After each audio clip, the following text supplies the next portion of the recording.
like, comment, and subscribe.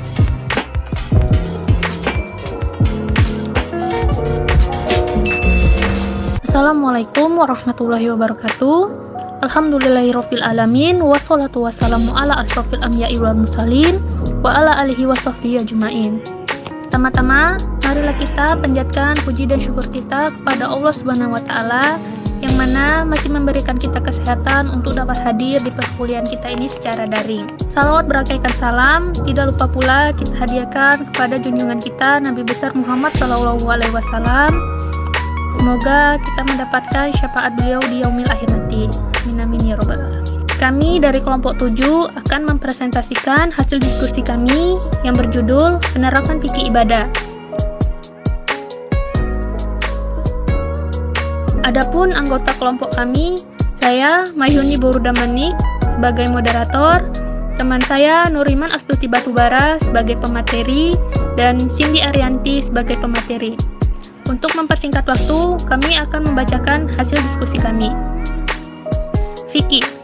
Fikih adalah salah satu bidang ilmu dalam syariat Islam yang secara khusus membahas persoalan hukum yang mengatur berbagai aspek kehidupan manusia, baik kehidupan pribadi, bermasyarakat, maupun kehidupan manusia dengan Allah Tuhannya.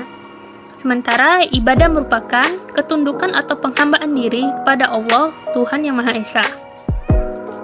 Dari pengertian di atas, jika digabungkan, maka fikih ibadah merupakan pemahaman mendalam terhadap nas-nas yang terdapat dalam Al-Quran dan As-Sunnah yang berkaitan dengan rukun-rukun dan syarat-syarat yang sah tentang penghambaan diri manusia kepada Allah Subhanahu wa taala. Ruang lingkup fikih ibadah ada 6. Yang pertama, toharoh. Yang kedua, sholat. 3, puasa. 4, haji dan umroh. 5, munakahat. 6, mawaris.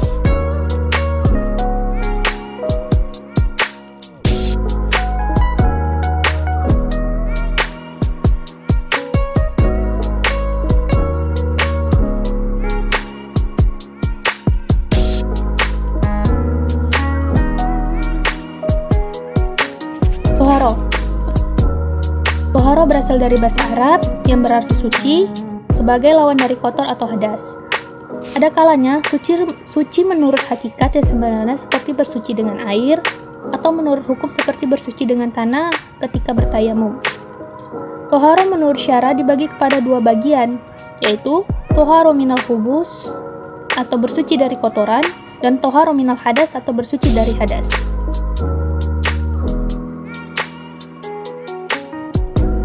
Selanjutnya sholat. Sholat adalah salah satu dari rukun Islam. Jika kita meninggalkannya, maka keislaman seseorang tersebut dipertanyakan. Sholat, menurut pengertian istilah, ialah suatu ibadah yang mengandung perkataan dan perbuatan tertentu yang dimulai dengan takbir dan disudahi dengan salam. Sholat disyariatkan pada malam Isra Miraj. Hukumnya fardu ain bagi setiap orang muslim yang mukallaf, yang ditetapkan dengan dalil Al-Quran, Sunnah, dan Ijma'. Dalam syarat-syarat sholat, terdapat 2 bagian, yaitu diantaranya adalah syarat wajib. Syarat wajib ada 3. Yang pertama, beragama Islam. Yang kedua, balik. Yang ketiga, berakal. B. Syarat sah sholat. Syarat sah sholat ada 6. Yang pertama, muslim. 2. Tahu waktu sholat sudah masuk. 3. Suci dari hadas besar dan kecil. 4. Suci badan, pakaian, dan tempat. 5. Menutup aurat. 6. Menghadap ke kiblat. Rukun sholat dan manfaatnya. Sholat bukan hanya semata kewajiban yang harus kita penuhi pada sang khalik, melainkan ada berbagai kebaikan dan manfaat yang kita dapatkan dalam melaksanakannya.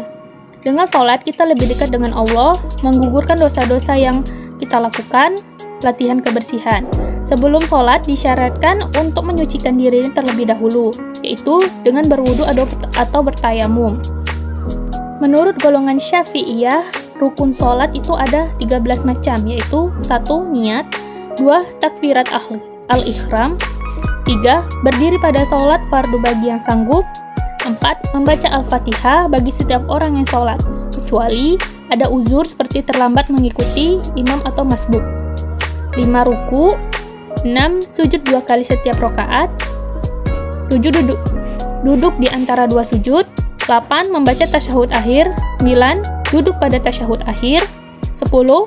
Salawat kepada Nabi SAW setelah tasyahud akhir. 11. Duduk di waktu membaca salawat. 12. Mengucapkan salam. 13. Tertib.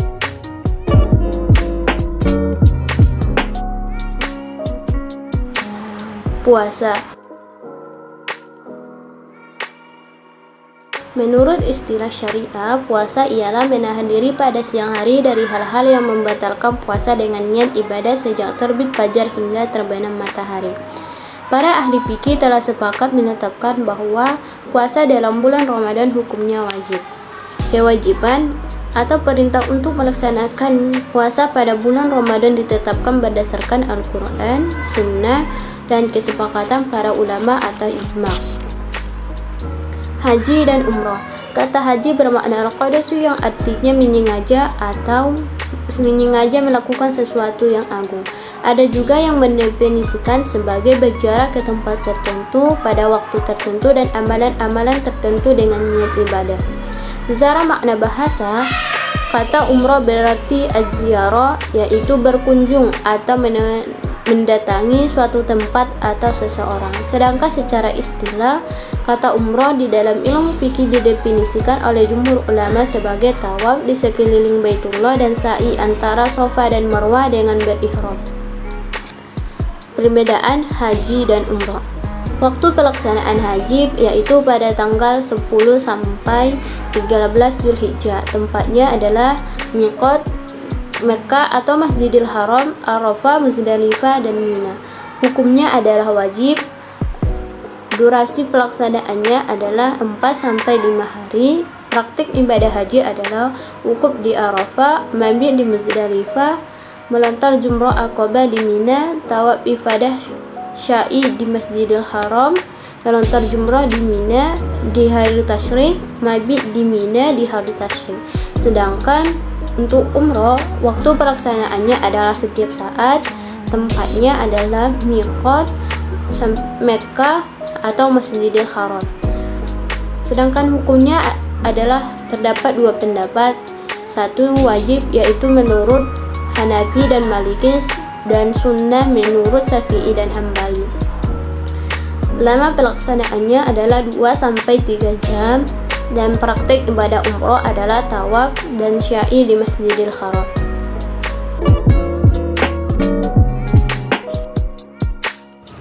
Munakahat. Fikih munakahat adalah aturan hukum tentang pernikahan, mulai dari akad nikah hingga aturan tentang berumah tangga. Nikah merupakan suatu ikatan perjanjian yang sakral dan kekal antara seorang lelaki atau calon suami dengan seorang perempuan atau calon istri untuk bersama-sama dalam membentuk lembaga keluarga atau rumah tangga agar memperoleh kedamaian hati, ketentraman jiwa, dan cinta kasih. Dalam Islam, pernikahan memiliki tujuan untuk kebutuhan hidup jasmani dan rohani manusia, juga sekaligus untuk membentuk keluarga dan memelihara serta meneruskan keturunan dalam hidupnya di dunia ini. Juga mencegah perzinahan agar tercipta ketenangan dan ketentraman jiwa bagi yang bersangkutan, ketentraman keluarga, dan masyarakat. Hukum nikah bagi masing-masing orang dapat berbeda, di antaranya sebagai berikut. 1. Wajib. Hukum ini berlaku bagi mereka yang telah mampu melaksanakan pernikahan, mampu memberi nafkah pada istri serta hak dan kewajiban lainnya, dan dikhawatirkan jatuh pada perbuatan maksiat jika tidak melakukannya. 2. Sunnah. Hukum ini berlaku bagi mereka yang mampu dan tidak dikhawatirkan jatuh pada perbuatan maksiat jika tidak melakukannya. 3. Makruh. Hukum ini berlaku bagi mereka yang merasa bahwa dirinya akan berbuat zalim pada istrinya jika menikah, namun tidak sampai pada tingkatan yakin. 4. Haram. Hukum ini berlaku bagi mereka yang tidak mampu lahir batin dan jika tetap menikah akan menyebabkan mudarat pada istrinya secara pasti.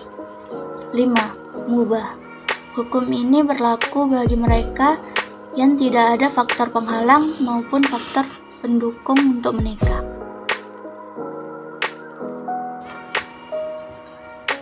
Selanjutnya, mawaris. Mawaris secara etimologis merupakan bentuk jamak dari kata tunggal miras yang berarti warisan. Istilah fikih mawaris dimaksudkan sebagai ilmu fikih yang mempelajari siapa-siapa sajakah ahli waris yang berhak menerima serta bagian-bagian tertentu yang diterimanya. Fikih mawaris disebut juga sebagai ilmu faraid.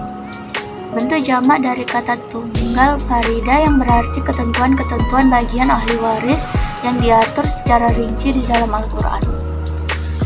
Rukun-rukun mewarisi ada 3, yaitu 1. Al-muwaris atau pewaris, yaitu orang yang meninggal dunia baik secara hakiki atau sebenarnya maupun hukmi atas suatu kematian yang dinyatakan oleh keputusan hakim seperti mafqud atau orang yang hilang. 2.